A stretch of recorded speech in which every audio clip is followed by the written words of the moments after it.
Zavodskoy gaz A7 klapanlari qisib qo'ygan, o'shani qanday yechishni o'rgataman sizlarga. Birinchi bo'lib balonni yopding.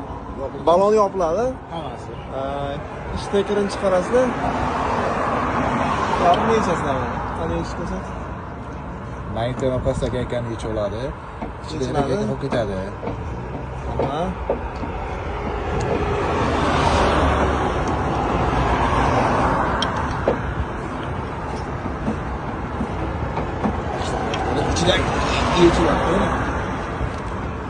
İçinde oku bilan yechirish kerak.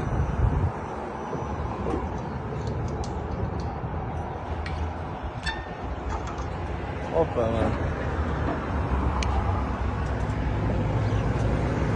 Bu qo'yamiz kemani qiladi. Endi buni yechish kerak. Ichida gazi qolib ketgan bo'ladi, ehtiyot bo'lasizlar faqat.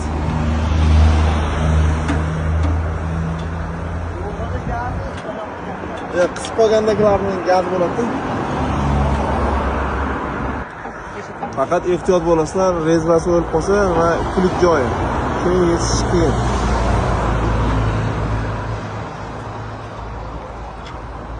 Ancha qisdi. Faqat sal ehtiyot bo'lasizlar, mana shundan gaz chiqishi mumkin mana shu yerda. Ochayotganda. Lekin sal ehtiyot bo'lsalar bo'ladi.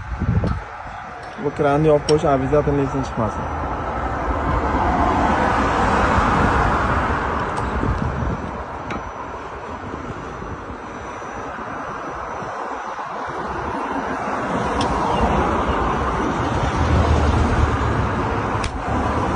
Ana shunday.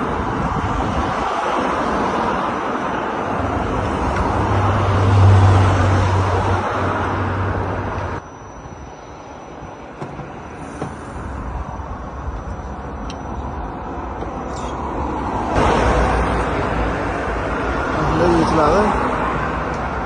Olganda menga. Xuddi shu holatda bo'ladi mana. Mana shu klapan qisib qoladi. Buni shuni olib tashlaymiz. Mana ichida o'qsan olib tashlaymiz. Ichida prujna bor. Prujnani olib tashlaymiz.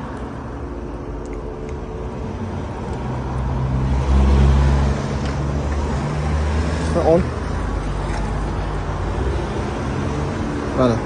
Mana shu narsa qisib qoladi. Shu narsa olib tashlasak, yana joy-joyiga qotirib, hamma narsasini joy-joyiga yig'ib qo'ysangiz bo'ldi. Endi bu mutaxassisga qildirganingizni tavsiya beramiz. Mabodo yo'lda qolib ketgan holatda o'zingiz qilsangiz ham bo'ladi degan joyi bor.